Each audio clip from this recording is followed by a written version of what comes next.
या न्यूज बुलेटिनचे मुख्य प्रायोजक आहेत महाराष्ट्रातील अग्रगण्य सुवर्णपेढी चंदूकाका सराफ अँड सन्स प्रायव्हेट लिमिटेड। या न्यूज बुलेटिनचे सहप्रायोजक आहेत ॲक्रोपोलिस सिस्टीम पुणे।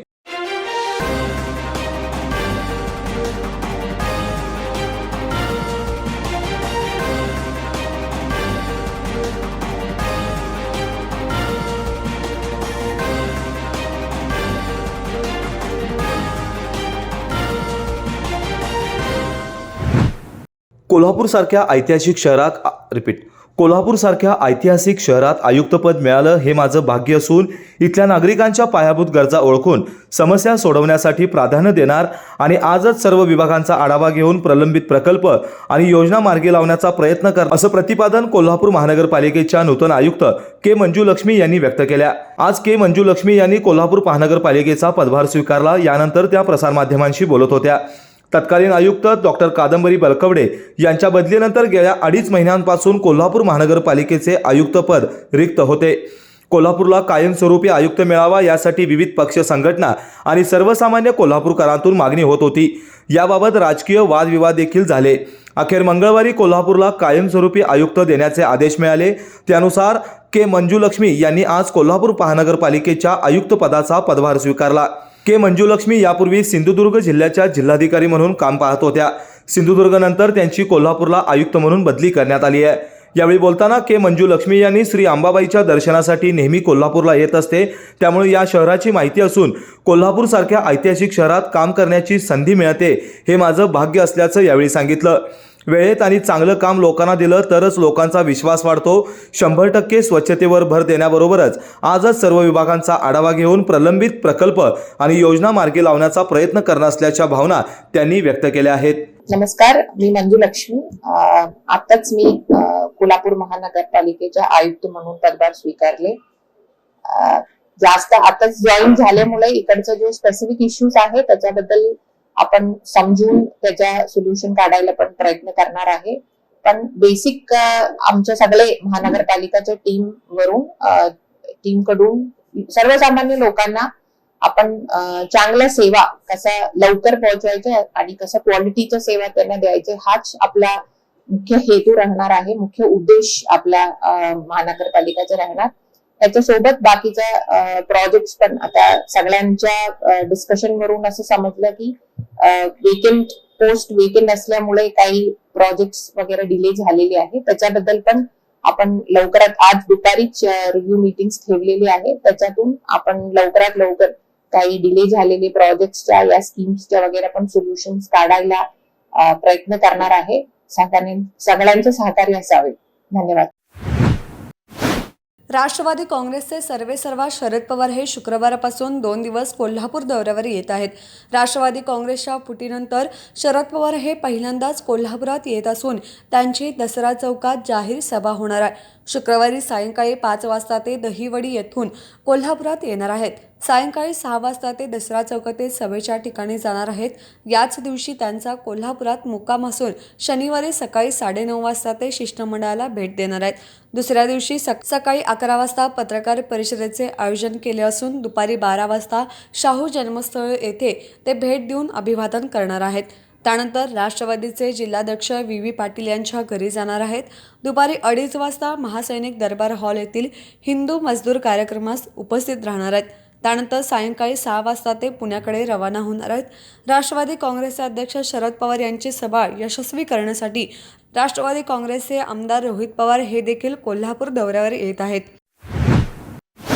मिझोरामची राजधानी आयझॉलजवळ निर्माणाधीन रेल्वे पूल कोसळल्याची मोठी दुर्घटना घडली आहे। या दुर्घटनेत 17 मजुरांचा मृत्यू झाला असून ढिगाऱ्याखाली अद्याप 30 ते 40 मजूर अडकण्याची शक्यता वर्तवली जाते।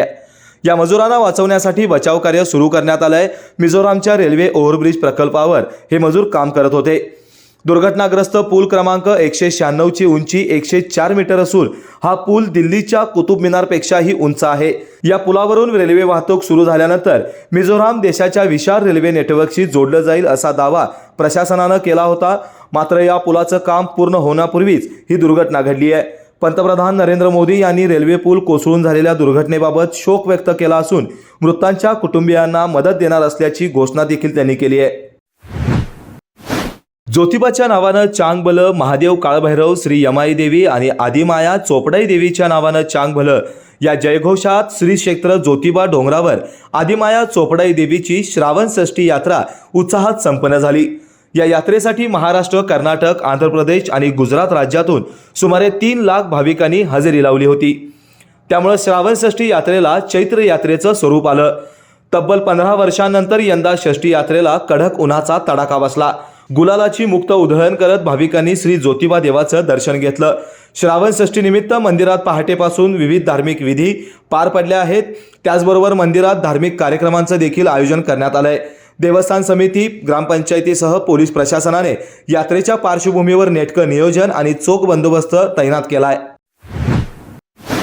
गेल्या अनेक वर्षांपासून पापाची तिकटी इथं धर्मवीर छत्रपती संभाजी महाराज स्मारक उभारण्याची मागणी हिंदुत्ववादी संघटनांकडून होत होती। छत्रपती संभाजी महाराज समितीने यासाठी सातत्याने पाठपुरावा केल्यानंतर लोकप्रतिनिधींच्या माध्यमातून निधी देखील मंजूर झाला। मात्र अद्याप स्मारकाचे काम अपूर्ण असून छत्रपती संभाजी महाराज यांची प्रतिमा साकारण्याचं काम हाती घेतलेलं नाहीये।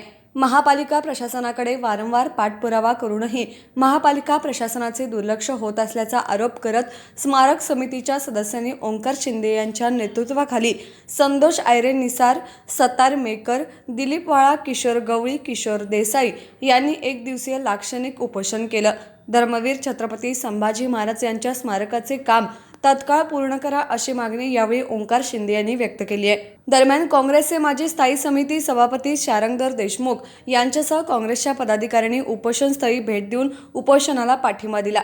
लवकरच या स्मारकासाठी सर्वसमावेशक प्रयत्न करण्याची ग्वाही यावेळी शारंगधर देशमुख यांनी दिल्यानंतर उपोषण मागे घेण्यात आलं। सुभेदार तानाजी मालुसरे यांच्या कोंढाण्यावरील पराक्रमाची अद्वितीय सुवर्णगाथा सांगणारा बहुप्रतीक्षित सुभेदार हा मराठी चित्रपट येत्या 25 ऑगस्टला प्रदर्शित होतोय। प्रदर्शित होण्यापूर्वीच ए फिल्म्स आणि एव्हरेस्ट एंटरटेनमेंटची प्रस्तुती असलेल्या सुभेदार या चित्रपटाने वेड आणि बाई पण भारी देवा या सिनेमांना मागे टाकत नवा विक्रम केलाय। टीजर रिलीज झाल्यानंतर सुमारे 40,000हून अधिक इंटरेस्टेड लाईक मिळालेला हा पहिला मराठी चित्रपट ठरलाय। फर्जंद, फत्ते शिकस्त, पावनखिंड, शेर शिवराज या चित्रपटांच्या जबरदस्त यशानंतर लेखक दिग्दर्शक दिग्पाल लांजेकर यांच्या सुभेदार चित्रपटाची प्रेक्षकांमध्ये उत्सुकता शिगेला पोहोचली आहे। चिन्मय मांडलेकर, समीर धर्माधिकारी, मृणाल कुलकर्णी, अजय पुरकर, अभिजित श्वेतचंद्र, स्मिता शेवाळे, उमा सरदेशमुख, अलका कुबल, ज्येष्ठ दिग्दर्शक राजदत्त, दिग्पाल लांजेकर, मृण्मयी देशपांडे, शिवानी रांगोळे यांच्यासह मराठीतील अनेक दिग्गज कलाकार या चित्रपटामध्ये दिसणार आहेत। सध्या या चित्रपटातील अनेक गाणी तुफान गाजत देखील आहेत। सुभेदारांची अभंग स्वामीनिष्ठा आणि दुर्दम्य आत्मविश्वासाला तळपणाऱ्या तलवारीची मिळालेल्या साथीचं दर्शन या चित्रपटातून मिळणार आहे। त्यामुळे हा चित्रपट आवर्जून पाहावा असं आवाहन या चित्रपटातील प्रमुख भूमिका साकारणारे चिन्मय मांडलेकर यांनी कोल्हापुरात झालेल्या पत्रकार परिषदेत केलंय। आणि चित्रपटाविषयी जर बोलायचं झालं तर हा चित्रपट मी आत्ता म्हटलं तसं की खूप भावनाप्रधान चित्रपट आहे आणि खूप वेगवेगळ्या भावना तुम्हाला वेगवेगळ्या पात्रांच्या दिसतील याच्यात। त्या आऊसाहेबांच्याही असतील, त्या शिवाजी महाराजांच्या असतील, त्या शेलारमामांच्या असतील, त्या तानाजीरावांच्या आईच्या असतील, बायकोच्या असतील, सूर्याजीरावांच्या असतील।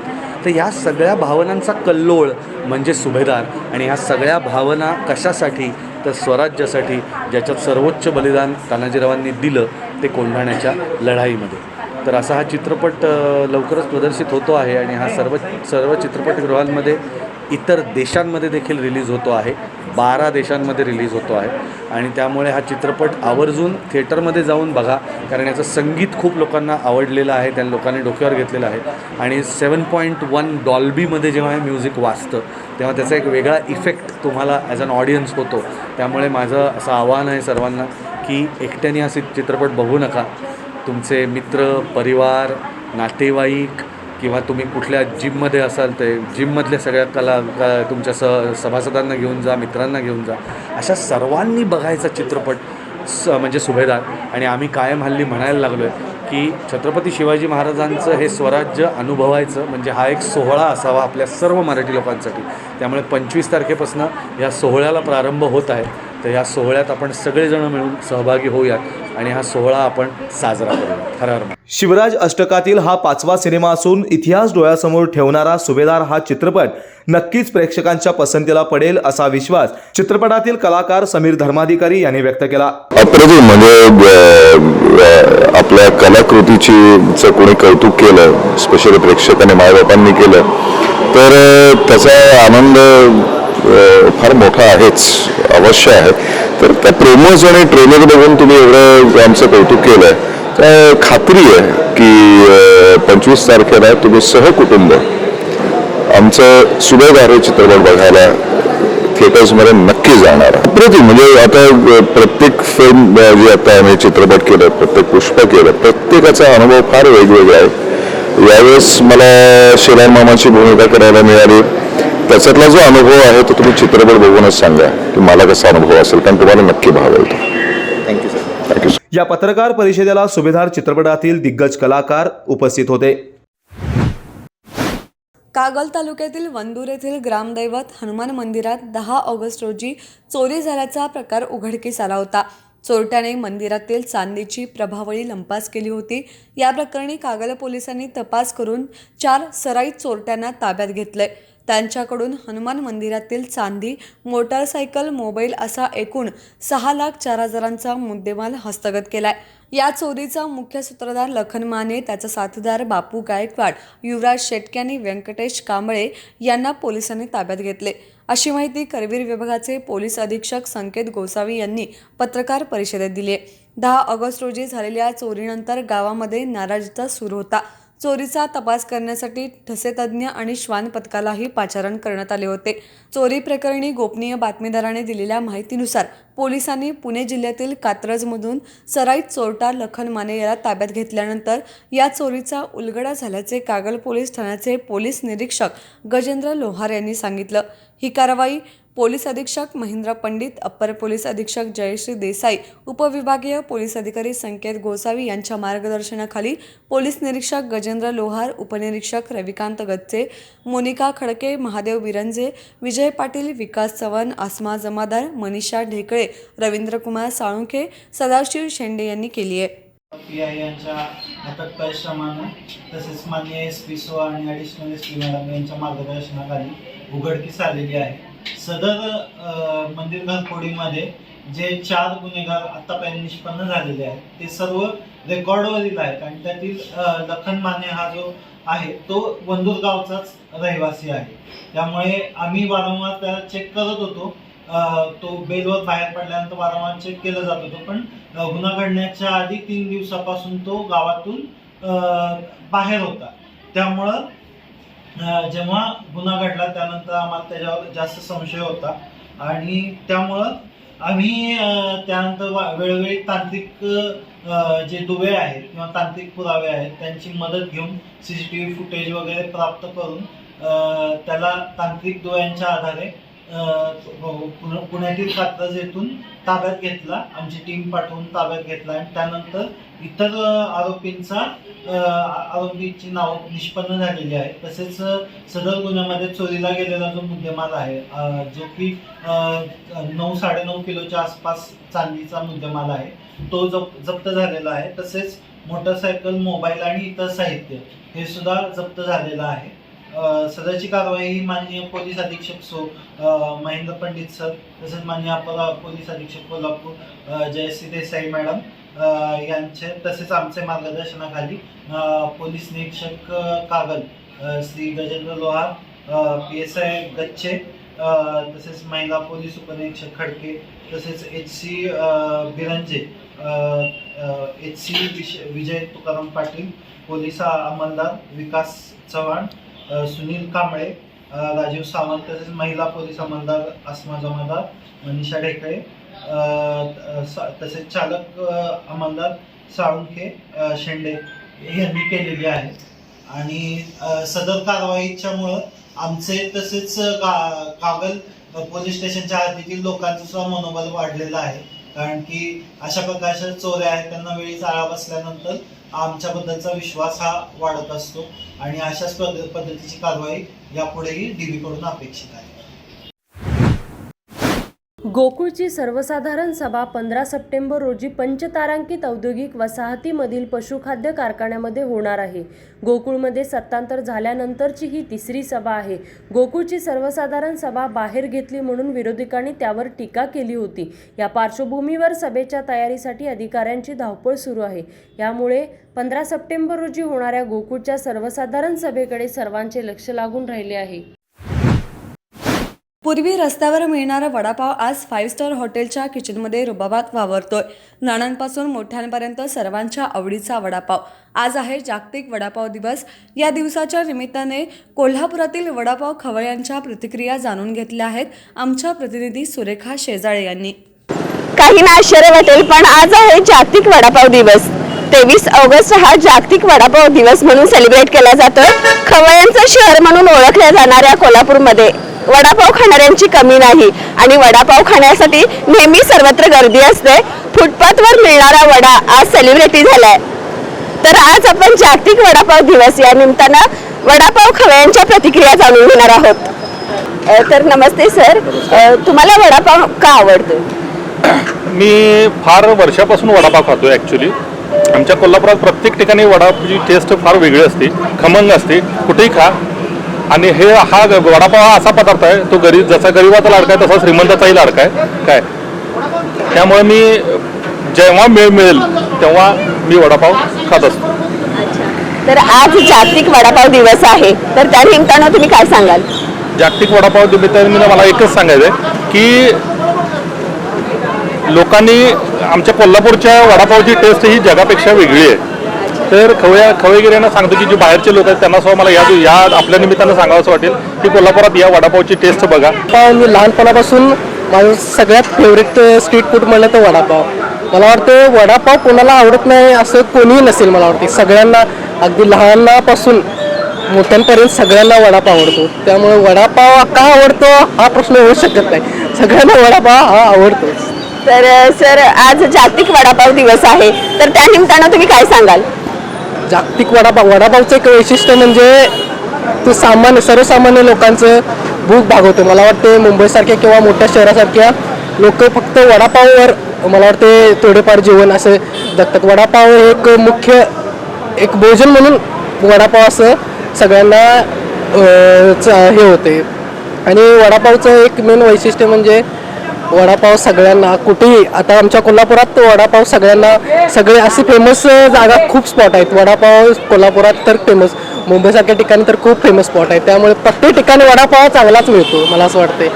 त्यामुळे आज वडापाव प्रत्येकाने वडापाव आज खाऊन सेलिब्रेट केला पाहिजे. म्हणजे आम्ही 25-30 वर्षापासून खात आहे आणि असा वडा माझ्या हिशोबानं कुठे आपल्या कोल्हापूरसारखा मिळणार नाही. आणि स्वादिष्ट वडा, चांगला वडा आणि गरम गरम त्यावर मिरची पाव हे आम्ही लहानपणी खूप खाईत येतो आणि कोल्हापूरचा फेमस हा वडा आहे वडापाव. तर सर आता साध्या वडापावापासून अगदी बटर चीज वडापावपर्यंत बऱ्याच व्हरायटी आपल्याला पाहायला मिळतात. तर ही तुमच्याकडे ही बऱ्याच व्हरायटी आहेत, तर ही संकल्पना तुम्हाला कशी सुचली? ॲक्च्युली आपण हॉटेल मॅनेजमेंट आमचं झालेलं आहे. आम्ही 3 मित्र सोबत काम करून एक ठिकाणी काम करत होतो आणि एक संकल्पना आम्हाला सुचली की वडापावमध्ये काहीतरी व्हरायटी आपण कोल्हापूरकरांसाठी घेऊन यायचं, वेगवेगळे प्रकार. मग ते असं विचार करत करत आम्ही एक 90ची मराठी फिल्म इंडस्ट्रीपर्यंत पोहोचलो. मग असं विलन्स अड्डा नाव दिलं. मग वडापावला पण त्यांचे तात्यावींचं वडापाव, कुबड्या कळीचं वडापाव, टकलो हैवान वडापाव असं आम्ही त्यांना नावं देत गेलो. आणि आमचं तिघांचं पण बॅकग्राऊंड म्हणजे एज्युकेशनचं हॉटेल मॅनेजमेंट झालेलं आहे. त्यातून आम्हाला ही संकल्पना आली आणि 1-1.5 वर्ष झालं आम्ही सक्सेसफुली बिझनेस चालू आहे आणि आपलं फ्रँचाईज मॉडेल पण चालू आहे आता मार्केटमध्ये. जागतिक वडापाव दिवसानिमित्त आपण सर्व आपल्या ग्राहकांना या दिवसाच्या शुभेच्छा देतो विलन्स अड्ड्याकडून. आणि आपली पूर्ण इन्स्टा फॅमिली वगैरे आपले बरेच फॉलोअर्स आहेत कोल्हापूरमध्ये, कोल्हापूरच्या बाहेर. त्या निमित्त सगळ्यांना एक शुभेच्छा देतो वडापाव दिनाच्या. तर सर तुम्हाला वडापाव का आवडतो? हा एक इन्स्टंट फूड आहे. सेकंड थिंग, ह्याच्यामध्ये काल केलेलं वस्तू आज वापरू शकत नाही, फ्रेशनेस असतो त्याला एक. त्यामुळे वडापाव एक चांगली गोष्ट आहे. आणि सेकंड थिंग, वडापाव हा गरिबांचा ब्रेड अँड बटर म्हणतोय आपण. गरिबांना पण आवडतो आणि तसंच श्रीमंत लोकांना पण आवडतो. आता तरी पूर्वी नॉर्मल वडापाव होते, बॉम्बे वडापाव 7 रुपये, 10 रुपये, 5 रुपयाला होते. आता व्हरायटी झालेल्या आहेत. म्हणजे ते ॲज पर रिक्वायरमेंट टेस्ट पण चेंज व्हायला लागले. आता लहान मुलांना तिखट आवडत नाही, त्यामुळे यांनी काहीतरी एक चकुला वडापाव काढले, म्हणजे त्यांना त्यांच्या एज वाईजचं वडापाव साईज पण लहान असतो, बऱ्यापैकी असे आहेत. बट वडापाव हा एक इझी टू गो कन्सेप्ट आहे आणि सगळ्यात मेन म्हणजे आवडतं आहे. जाताना तुम्ही कॅरी करत करत खाऊ जाऊ शकताय, त्यासाठी एक वडापाव आवडतो आपल्याला. बदलत्या काळानुसार वड्यामध्येही बरेच सारे बदल होत गेलेत. साध्या वड्यापासून चीज वड्यापर्यंत आपल्याला आज वडे पाहायला मिळतात आणि खायलाही मिळतात.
खवय्यांच्या प्रतिक्रिया पाहिल्यात तर रस्त्यावर मिळणारा वडापाव आज सेलिब्रिटी झालाय. तुम्हाला आज जागतिक वडापाव दिनानिमित्त काय वाटतंय नक्की कमेंट करून कळवा. कॅमेरामॅन रुचिता भालकरसह मी सुरेखा, तारा न्यूज, कोल्हापूर.